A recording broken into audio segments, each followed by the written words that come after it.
Hi, everyone. We'll just wait a couple of minutes for everyone to get on to get started.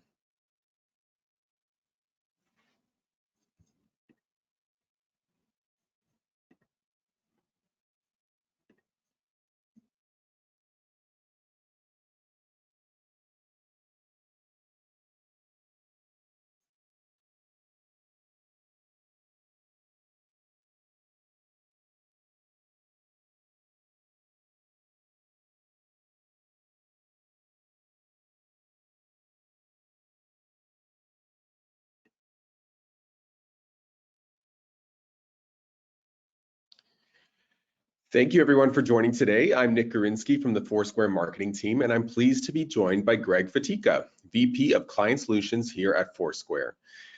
Greg is going to walk you through an actionable presentation on how to measure campaign effectiveness using Foursquare Attribution. Greg is an expert in this area, having worked on this product for over 7 years, and we're so excited to welcome him here with us today. If you have any questions, please feel to drop them in the chat, and we'll try to address them as many as we can at the end of the presentation. And on that note, Greg, take it away.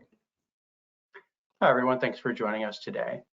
I'm going to be going over a few topics here today. First, I just want to go over a quick introduction to Foursquare, who we are and kind of how we play in this space. Talk a little bit about how we would define a measurement plan for understanding media's effectiveness on behavior in the physical world, and then kind of talk about the way that you can understand the campaign results that Foursquare is able to serve us when we do attribution with a client. After we talk a little bit about the results, I'll take you into the UI and actually demo what you can see, how it's laid out, and the kinds of things you can learn. And then talk a little bit at the end around a holistic approach to optimization. So there's a lot of information that can be surfaced within this dashboard for the attribution product. And we'd like to kind of work with our clients and people who are using the product to understand the best ways to optimize your campaigns. So who we are, Foursquare, we're the leading technology platform. We are really good at understanding how to use location data, location signal, and help people use it to make informed, actionable business decisions. And that could be a number of different products that we support. So we have business intelligence type tools that can help you understand what might be a good next location to open up a new store location. We have SDK products that allow you to add location functionality into an application or a website that you're building. And then we have a whole suite of marketers tools, both in terms of finding your consumers in the right place, right time, as well as measuring the effectiveness of your media to understand how it's impacting behavior in the physical world. We work with, I wouldn't say everybody, but we work with lots of the biggest names around, biggest names of tech, thousands of global leading brands for all the different products I just mentioned on the previous slide. And the last piece here is really important. We're accessible, we say everywhere. We have integrations that allow the products that we built to be accessed in a number of different locations. So if you want to use our measurement tools, they're going to be readily available and fairly turnkey to use almost anywhere you're running media. So before we get into all the details and measurement plans, I want to just quickly define what Foursquare Attribution is, which is really a way for you to understand your customer journey. What we're talking about at the highest level is understanding the impact of ad exposure on foot traffic. And then using that information to optimize your investments. And that could be real time during the flight of a campaign, or that can be used for planning. We have clients who use years of this type of measurement to inform things like strategies, defining their consumers, as well as things like TV upfronts and stuff like that. But when we work, when we built this platform, we kind of have our pillars here on the right side, which is around accuracy, scale, and those two are sort of, there's a little bit of give and take there. We need to make sure that we have the most accurate data possible, but you also need to have it at scale in order to really say something about the behavior of exposed audiences. I mentioned previously accessibility, making sure that when you want to use this product, it can be used in a really turnkey manner, both for publishers, DSPs, linear TV at home, etc. Understanding campaign performance holistically. What I really love about this product is that what we're doing with it is using one metric available in one dashboard to look at the entire performance of an entire campaign. And so we're using one metric to look at search, social, digital display, OLV, linear TV, out of home, and anything else that we're measuring, all with understanding its impact on one thing, which is foot traffic to your locations. So it's a really unique way to evaluate how all of your media is performing and understand how it's working kind of in concert with one another. And of course, privacy is really important. The landscape's ever changing. We're trying to keep ahead of those privacy changes. We've done a great job, and we continue to be a privacy first organization, independent and trusted. So we are agnostic to these platforms. We have unbiased measurement here, and that is one of the reasons why we have those 550 plus integrations that allow us to measure so many media channels. So when we begin to work with a client or a brand that wants to begin measuring, it's important to kind of talk about what we're trying to do here. Now, if you were to simply apply our measurement to your media campaign, you would surface a ton of information. But it's even more important for me and my team to meet and discuss what metrics are we really trying to measure here and what are we ultimately trying to achieve. Are we looking for incremental visitation? Are we looking for efficiency for visitation? And what kind of sort of tests and hypotheses are there? We also want to understand what's going on with the audiences that we reach. So we're going to reach a wide swath of the populace. We want to understand who we reached. Was it who we thought we would? And how did they react to it? Sometimes this reinforces that the targeting was really effective and we did a good job. And other times we can surface some opportunities to shift who we're reaching. And it's the same also for budget allocation for channel.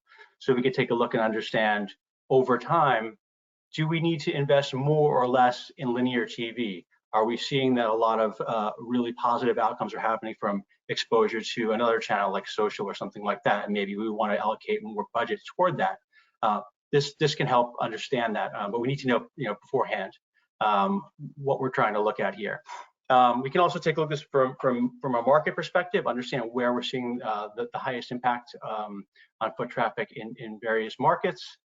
We can also talk about planning and optimization, understand how channels work together. What does it look like if someone has seen both a display ad, some streaming audio, and linear TV, and understand the behavior of audiences who are exposed to multiple types of channels. We can also talk about creative messaging. So we may do A/B testing or a number of different types of test and learns around even spot length or something like that. And then finally, optimal frequency. There does come a point where too much frequency ends up being sort of wasted dollars. We're able to take a look at that and determine what optimal frequency is for the best impact on foot traffic and help you to optimize and not waste your dollars in that regard. So I'm going to get into the UI and show you a demo of what that looks like, but there's a couple of really key metrics that we think about when we start to think about how this campaign is performing. And while they all work together, we can focus on different ones depending on what our goals are here. So the first one, and one that many or most of our clients use as an indicator of success, is behavioral lift. And this is really around understanding if the exposed audience is visiting post-exposure at a higher rate than a control group. Is there incremental visitation post-ad exposure? That's a really positive sign that the ad is doing what we want to and driving people in at a higher rate post-exposure. So that's one way of looking at success, and usually the primary KPI for most of the clients that we work with. Related to that is our ability to calculate incremental store visits. And so we can find all different ways to look at this, but the behavior lift is generally going to generate incremental store visits, but in some cases, different tactics or partners, et cetera, may generate more incremental store visits. So we may want to optimize toward them rather than simply just toward the overall lift number. Another really key metric in our reporting is conversion rate. And what that is the percent of impressions that you've served out that have yielded a store visit. And this is a really good way of understanding the audience affinity of the group that you've reached. So if you've reached a group with a high conversion rate and you may not see lift, what you've done here is you've actually done a really good job of targeting loyalists or people who visit at a high rate. And that may be the goal of the campaign. In that case, conversion rate could be a primary KPI. We're actually just trying to reach people who go to our locations anyway and serve them a message about a new product or a deal or sale we want them to be aware of. And then there's two at the bottom here, which are really a measure of efficiency, and that's cost per incremental visit. Talking about the incremental visits up that I spoke about earlier, we can determine what you're paying for each one of those incremental store visits and start thinking about efficiency from that regard, or just cost per exposed visit. Again, to that conversion rate metric we talked about. What am I paying to reach somebody who ultimately makes a visit to my location? So this is a screenshot of our UI and sort of animate, but I'm actually just going to jump into our UI and I'll be able to give you a demonstration of what it looks like and how it works. So this is what you would see if you were to log into our UI. This is an overall sort of dashboard of a campaign. As you can see, it's a pretty large one. We've served out about 2.3 billion impressions, reached about 200 million, just under 200 million unique people. We have frequency and a measure of spend as well. This is the overall campaign, and just as we go into it, this was a campaign that was both digital, including some CTV, as well as linear TV. Now, before you go into an actual report, you can learn a lot just by looking at this dashboard. I mentioned some of the top level metrics up there, but we can also see some of those key metrics that I talked about in the slide before we jumped into the UI. And that is things like conversion rate, cost per store visit, behavioral lift, and cost per lift visit. So we can just take a look at the campaign at an overall level. And then, so this is sort of anonymized. So we have demo 1, demo 2, demo 3. These would be different publishers or DSPs that would be part of the campaign. So we can take a look at the campaign in aggregate, and then we can begin to look at the different publishers and DSPs below, as well as even the networks for linear TV campaign. But overall, this gives you a good sense if you want to just take a look at how the campaign is doing at an overall level, as well as a publisher or DSP level. I'm going to jump into an actual report. So this is, again, the overall report. And this is kind of what I talked about previously. We are able to take a look at this conversion rate. And this conversion rate is actually the key to a lot of the other pieces of the report. We've served out about 2 billion impressions, and we have a conversion rate of 2.24%. That means the percent of impressions that yielded a store visit. Because of that, we can then calculate out that we have about 51 million exposed store visits using a 7-day conversion window. And we can also generate a cost per store visit. The question we want to know is there incremental visitation post-exposure? In this case, there is. So we looked at our exposed conversion rate. We have a slightly lower unexposed conversion rate or expected conversion rate. And so we do see that we've generated about 190,000 incremental store visits and a fairly high cost per incremental store visit as well. So this is really good information. This is sort of at that overall level for how this campaign did. Generally speaking, it worked. People who saw these ads went more frequently. But that's helpful, but it's not as useful as if you were able to go a little bit deeper. So when we get into our reporting, we begin to start looking at things like TV networks. And we can start to think about, okay, well, which networks had behavioral lift? And we can see a few of them did here. And so we know these were really successful networks to run on. You also might want to think about taking a look at this from a perspective of conversion rate. And this just kind of goes to that audience affinity idea, where if we know that NBC and HGTV and TLC, those audiences convert higher, those are our customers. So if we reach them, we know they're going to eventually go to the location. So we may want to just make them aware, again, of a new product release or some kind of a deal or special that we want them to know about. And conversely, if you look at a low conversion rate, you could say these are maybe not the ones for us to be using here. We can also take a look at this by partners. And again, these are anonymized, but this would be various publishers and DSPs. And we can see who is effective in driving behavioral lift, who has higher or lower cost per visits, conversion rates, etc. Okay, so for the rest of the reporting, we're going to be looking at two different indices. And that is impression index and behavioral lift index. Impression index means who you reached vis-a-vis the US population, and behavioral lift index means how they reacted to it. Did they visit more frequently? What we're looking at here is a section of the reporting called historical visitation cohorts. And this takes a look, it breaks out the audience that was reached by people who are high, medium, low frequenters to your location, as well as non-customers. And then we also take a look and compare their behavior to see if there's lift. And right off the bat here, you can see something that's pretty interesting, which is that there's a misalignment. We have an over-index in reaching high frequenters, where we're indexing at 113, but we're not seeing lift on any of these existing customers.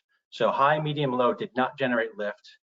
Non-customers really under-indexed in being served impressions, they actually drove lift. So right here is a huge learning in terms of thinking about maybe how this campaign is performing. If the purpose was to reach loyalists, it certainly did do that. But what we're also seeing is that it wasn't that effective in driving incremental visitation amongst those loyalists. So that's just one thing you can learn from these types of indices. I'm not going to go through every little piece of the rest of it, but we can take a look at these indices from demographic perspectives. So we go to age, gender, marital status, education, etc. Just quickly looking at this, one other kind of learning you can see off the bat here is we over-indexed in reaching a couple of the younger demographic groups without driving incremental visitation, but we actually saw incremental visitation from a somewhat older audience. So again, a lot to be learned there. We can also take a look at these indices from a geographic perspective. So we have the map here. Usually when I work in this map, I like to look at it not by state, but actually by DMA. And I actually like to look at it, even though the map is a nice looking graphic, this is a little bit easier to work in. And you can start to look at the top DMAs where you're driving incremental visitation. We can do the same also for day and time of that exposure. So that's what the overall reporting looks like. I did want to jump back in to talk about really what I think is the most interesting part of this platform, and that is the flexibility. So we can see that we can learn all of these, we can get all of these learnings at the overall level, at the partner level, as well as at the TV network level. But if we get into our custom reporting, we can begin to create all kinds of custom reports, and this is why it's important that my team work with you when we begin to define a measurement plan.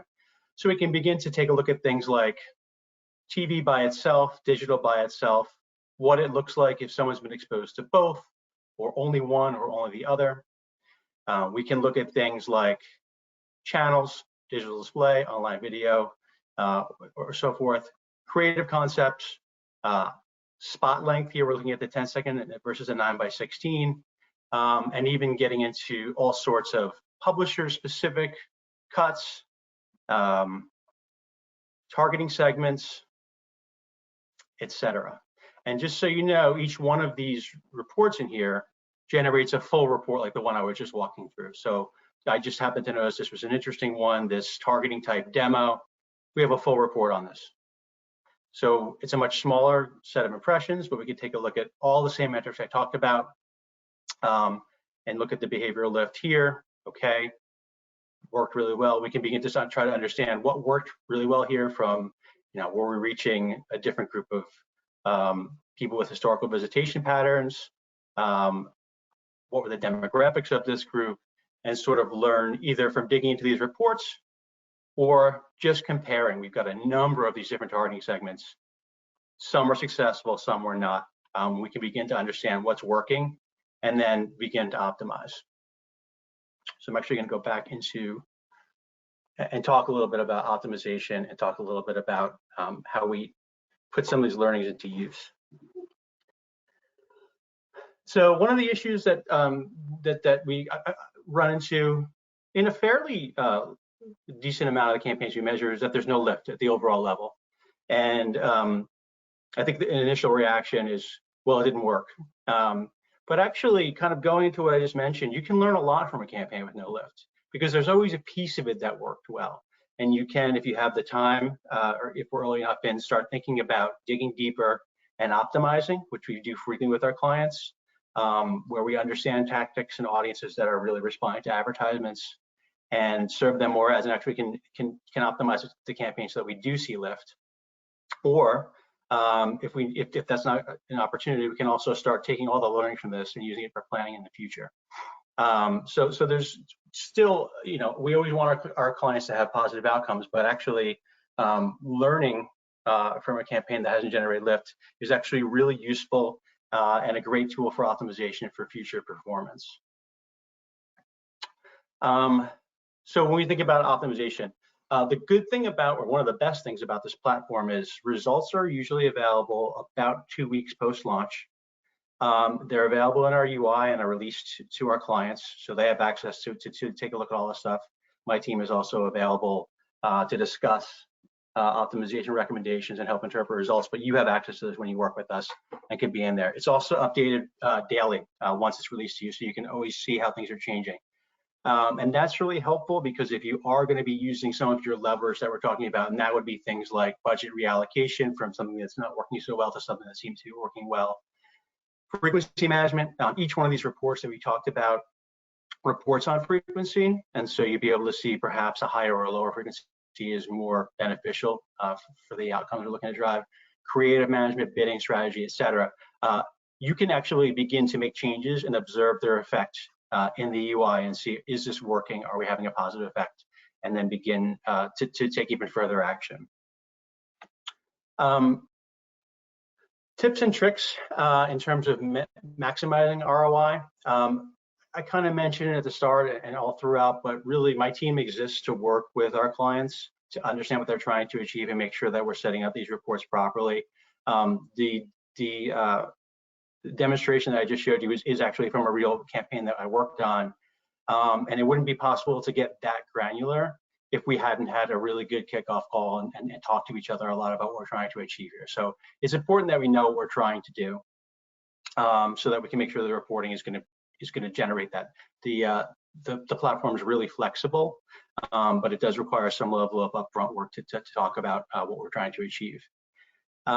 Keeping track of the trends in flight. So it's really, we're going to release that report as soon as it's hit statistical significance. And I think it makes sense to review it and then to keep on, as it updates, understand how it's trending, because you may see positive results that over time perhaps diminish in effectiveness, and we need to think about shifting budgets or optimizing, et cetera. So kind of getting in that UI on a regular basis and making sure that things are going in the right direction. I kind of mentioned this before, but digging deep. If you don't see something working at the overall level, almost always there are several things that will jump out to you that do perform well, and we can take action and actually change the allocation and change how things are being served out in a way that we're going to drive a positive outcome overall.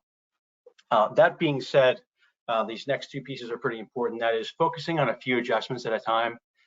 If we are looking at these results on a weekly basis or even a daily basis, we should make some changes that we think are most likely to impact things, and then sort of take the temperature and see what their effect was, versus making dozens of changes at once, because it's difficult to understand what's impacted performance. I also would generally recommend shifting budgets slowly.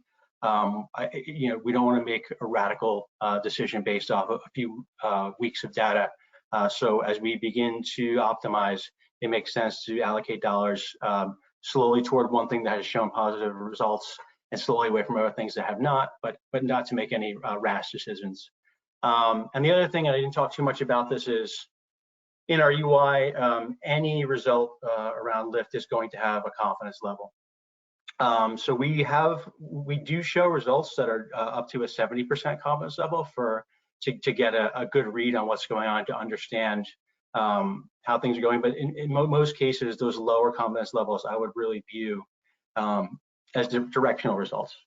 So I would stop, if you are optimizing toward lift, a 90% or higher is really the level that you want to go toward when you're making those decisions. So that's kind of overall our platform and our holistic measurement platform. So I guess time for any questions from any of our participants. Thank you so much, Greg.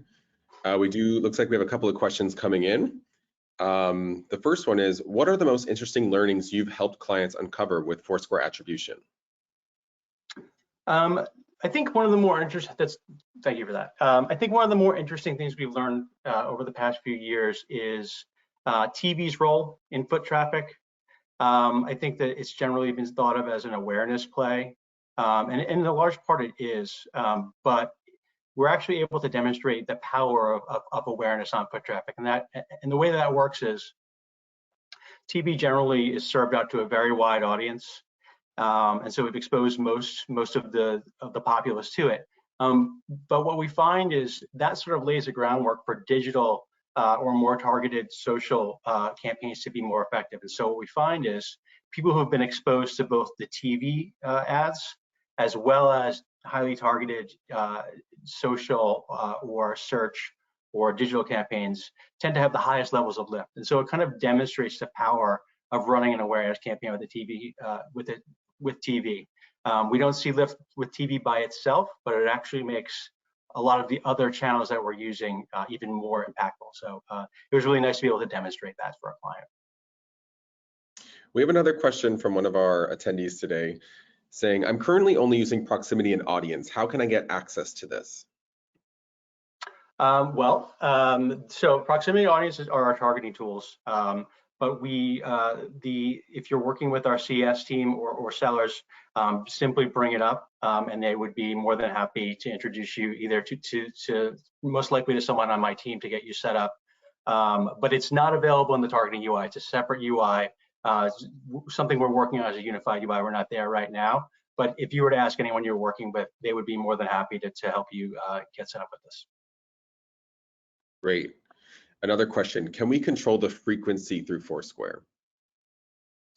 So the tool that we're using is a measurement tool. And so we do report on frequency, but we don't have the ability to make a change in how you're serving things out. That would be done via your ad server. What we can do is take a look and say, listen, like the frequency on this is super high and it's actually driving diminishing returns.